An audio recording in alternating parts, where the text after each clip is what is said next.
পরিপূর্ণ মুমিন হতে পারবে না যতক্ষণ না তার পিতা, তার আওলাদ, তার সন্তান সন্ততি সবার চেয়ে রাসূলকে ভালোবাসতে পারবে। তারাই হাজিরিন, এজন্য আপনি আমি যদি পরিপূর্ণ ইমানদার হতে চাই, পরিপূর্ণ মুমিন হতে চাই, তাহলে আপনার বড় দায়িত্ব হলো আমাদের হৃদয়ের চেয়ে সবচেয়ে বেশি রাসূলকে ভালোবাসা। তারাই হাজিরিন, এ সম্পর্কে বাংলাদেশের একজন উলামায়ে কেরামদের বক্তব্য আপনাদের সামনে পেশ করতে চাই।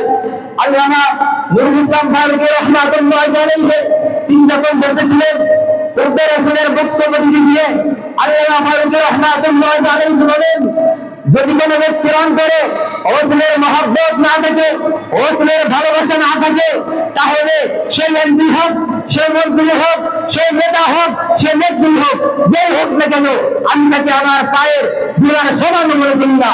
কিন্তু রাস্তার ফকির